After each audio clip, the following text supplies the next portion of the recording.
está acabado, está concluído. Você já prestou atenção que você agora vive uma obra que já está concluída? E muitos ainda querem acrescentar alguma coisa e foge da Bíblia. Não tem mais o que acrescentar, não. Já está feito. Então por isso que há uma frenesia, há um desespero no meio evangélico. Tem uma correria, uma agonia e ninguém descansa.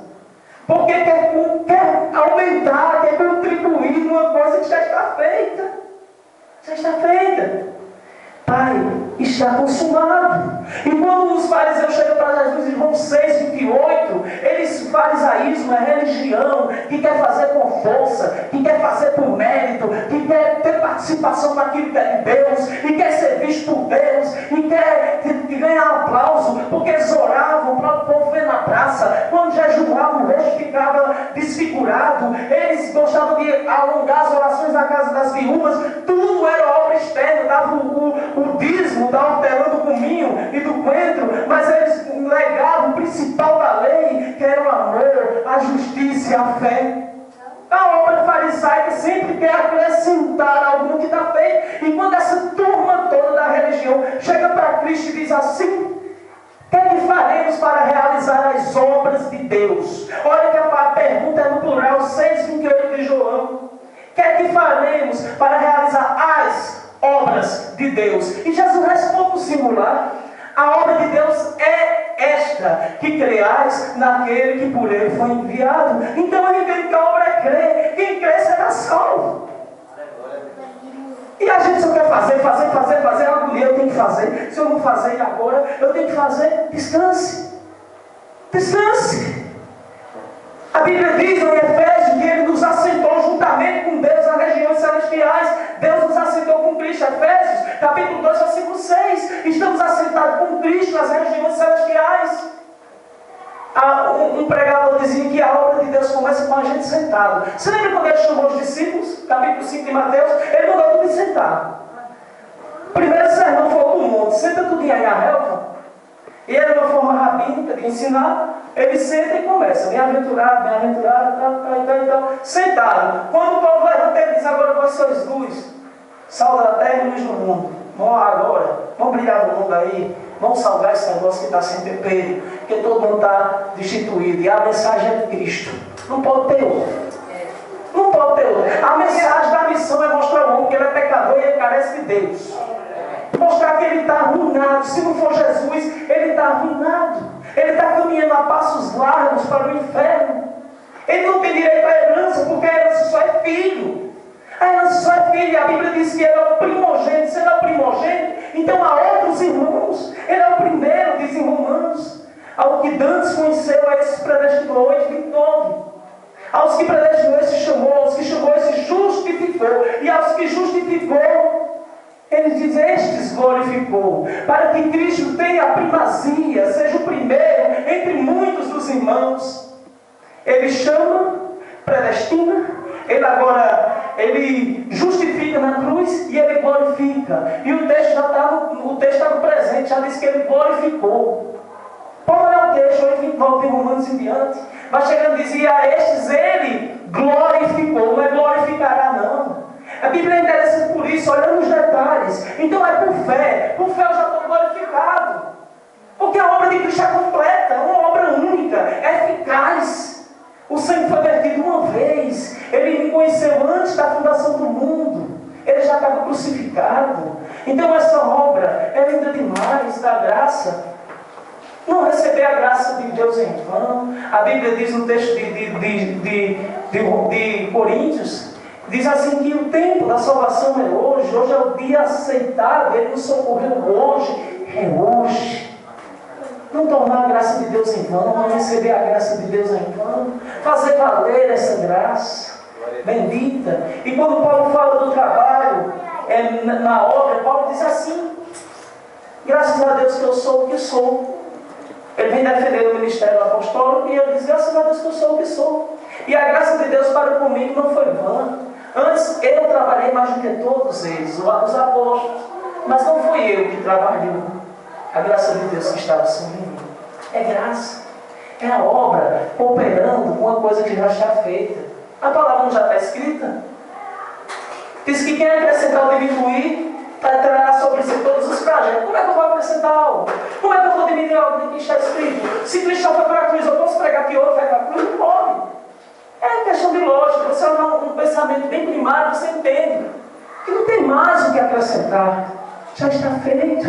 Olha Colossenses capítulo 2, 14, 15. Meu amigo, é lindo isso aqui é o que me dá uma garantia, um descanso, me dá um sossego. E eu louvo a Deus por isso. Porque quando eu entendi a graça, não é que eu vivo uma vida numa rede, não, irmão. Nós temos que evangelizar, pregar. E o evangelismo que dá mais certo é aquele pessoal, aquele que você abre a escritura e vai falando, Carol, que diz isso? Ou para o homem isso aqui, o homem está assim, Deus tem isso para o homem, e promessa atrás de promessa, e promessa, e promessa, e aí até que o Espírito Santo vai convencendo. Esse evangelismo que você dá um folheto, vale. Mas você dá um folheto a ele das costas. Ele está morto em delito de pecado. Se ele não tiver iluminação do Espírito Santo, ele não vai entender. Ele vai ler aquilo, vai estar em hebraico, vai estar em grego, vai estar em... E se lembra do eunuco? O eunuco ia para Jerusalém, tinha a Bíblia debaixo do braço e vinha lendo. E Filipe, agora tomado pelo Espírito Santo, acompanha aquele homem, diz a Bíblia. E o homem está lendo Isaías 53. A olho da cruz. E quando ali Filipe chega para ele e diz, entendes tu quem lê? Ele diz, como é que eu vou entender se não há quem me explique? Não há quem me explique. Me entregaram isso aqui e correram. Me entregaram essa Bíblia e correram. Eu vou para a reunião, eu estou lá reunido, eu vou para as festas de Jerusalém, mas não entendo nada. E quando Filipe rasga as escrituras, mostra o que é Jesus, ele diz, e o profeta está falando dele mesmo ou de outro profeta? Filipe diz, é de Jesus Cristo, que foi morto em Jerusalém, começa a pregar a pessoa e obra, porque não tem quem resista. A graça de Deus é irresistível. Pessoa e obra. Ele mostra a pessoa e mostra a obra feita no Calvário. E aquele homem agora ele não aguenta. Ele diz, o que eu creio que Jesus é Salvador? O que é que eu faço para ser batizado? Ele diz, para a carruagem e pula no açude. Na linguagem nordestina, dá um tibunga aí, dá um frecheiro, e pronto, ele está batizado, e Jesus é glorificado. Colossenses 2,14, olha que coisa linda, 14 e 15. Tendo cancelado o escrito de dívida que era contra nós e que constava de ordenanças, o qual nos era prejudicial, removeu-o inteiramente, encravando-o na cruz e despojando os principados e as potestades, publicamente os expôs ao desprezo, triunfando deles na cruz. Que maravilha! Ei, não há mais acusação contra os escolhidos de Deus. Não há acusação contra os escolhidos, se é Deus que justifica. O texto diz que o escrito de dívida era, sabe o que? Era um pagamento de débito, era um recibo de débito. Era como você está com uma dívida num cartão de crédito. Aí agora você não tem como pagar. Eu vou ilustrar. Você deve um cartão de crédito e a dívida é alta, muito alta. Você não tem como pagar essa dívida. Mas alguém vem agora por graça e diz, eu pago por você essa dívida. E agora ele paga. Eu quero saber se a administradora do cartão pode me cobrar de novo essa dívida. De forma alguma, porque alguém pagou por você. E se ele pagou, não foi porque você mereceu, não foi porque você era bonzinho, não foi por nada não foi por graça. Porque a graça nem é por mérito, nem é por demérito, é graça. É graça. Graça é graça. Se eu trabalho, o salário é pago como dívida. Mas fiel é Deus que justifica o ímpio sem que eles trabalhem. Ele justifica. Isso é graça abundante. Isso é graça. Você não trabalha. Não precisa de você fazer algo. Ele morreu por nós quando nós éramos ainda pecadores. Não precisou ser justo para poder morrer por mim, não.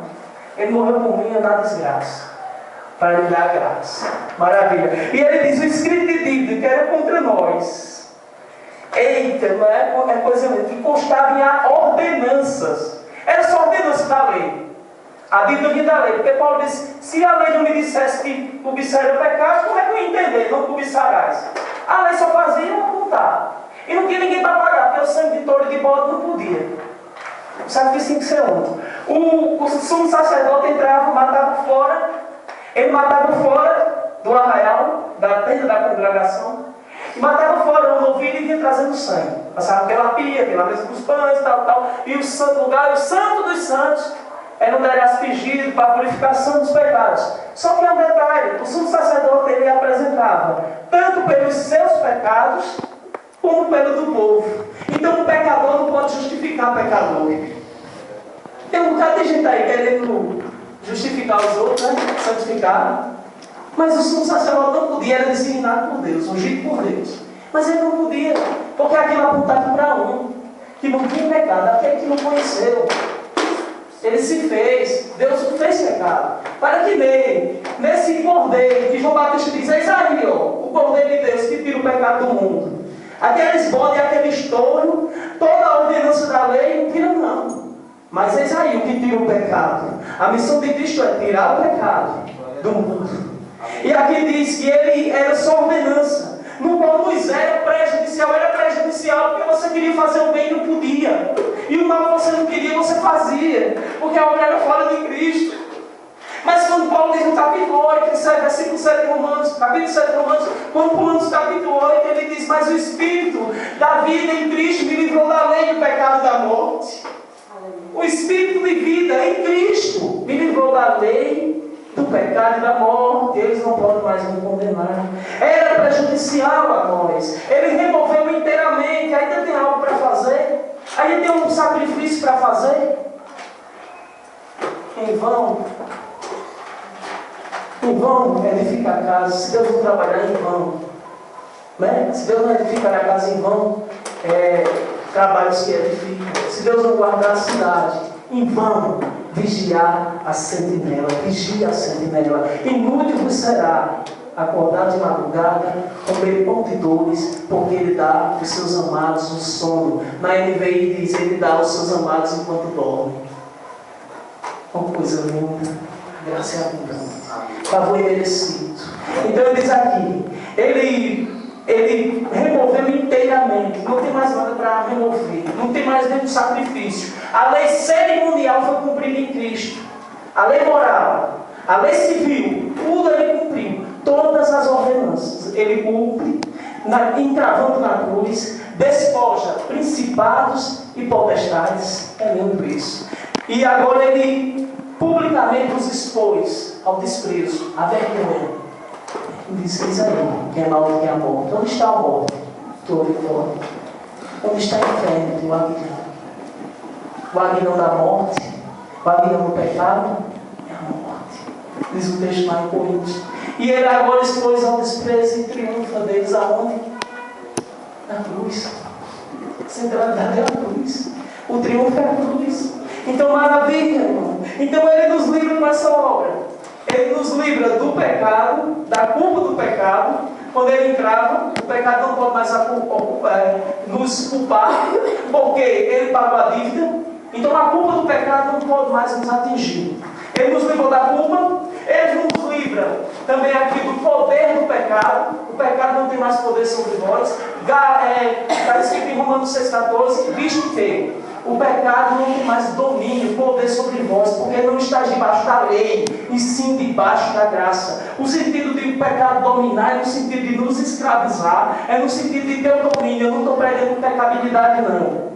Que o homem nunca mais vai pecar, não. Mas Ele nos livrou da culpa, o pecado não nos acusa mais, porque não há condenação para o que Deus justifica. Ele nos livrou da culpa do pecado, Ele nos livrou também do poder. O pecado não pode mais nos escravizar. Quem já viu um crente preso no pecado?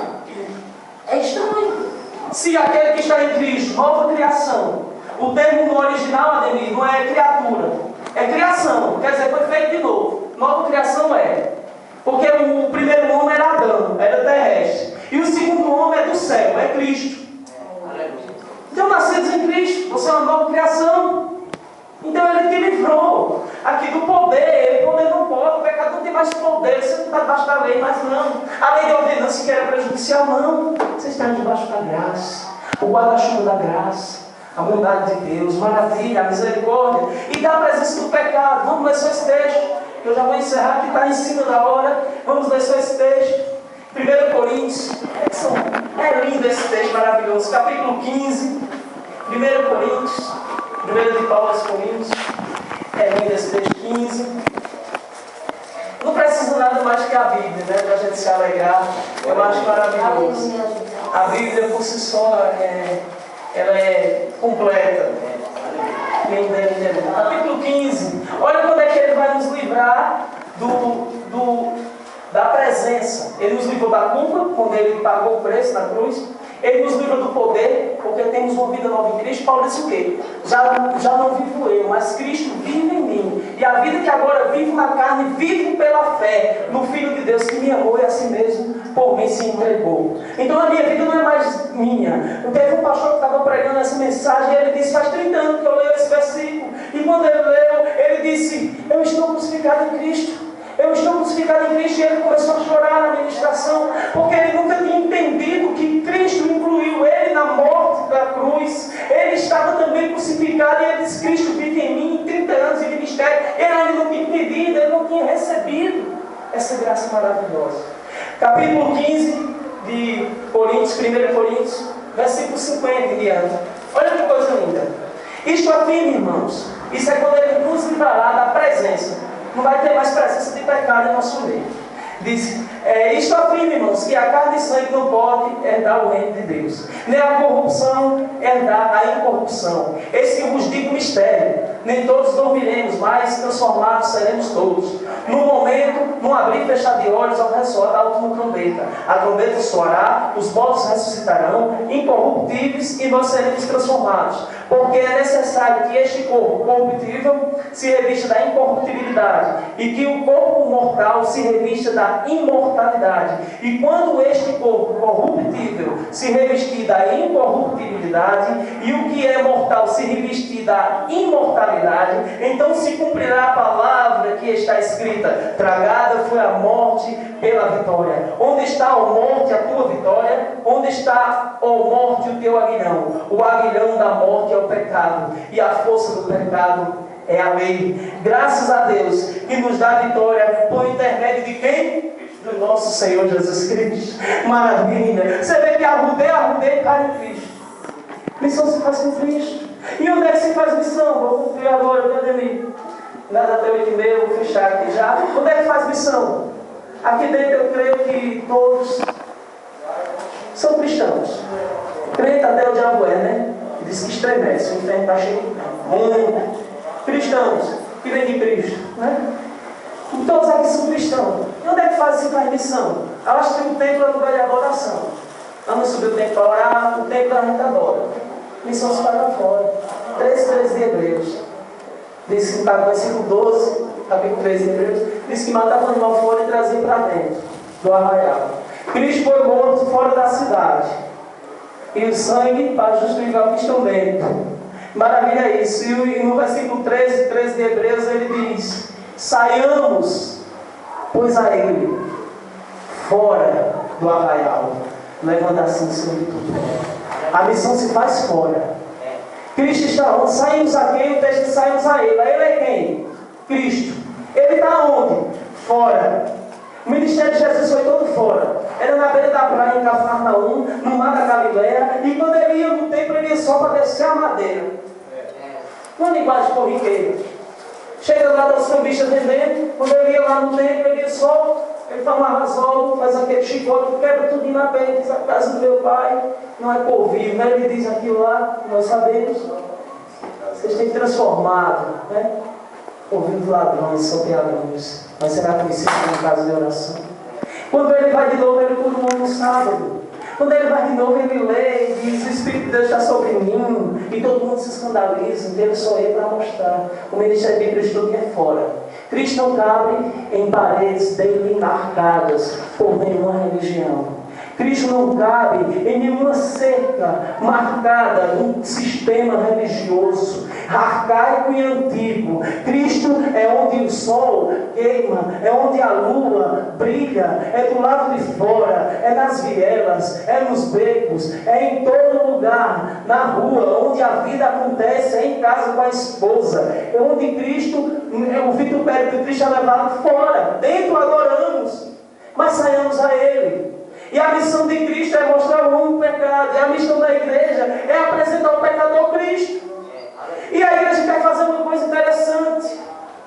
A igreja quer inverter o papel. Quer apresentar, sabe quem? Quer apresentar o homem a Deus. Deus já conhece o homem.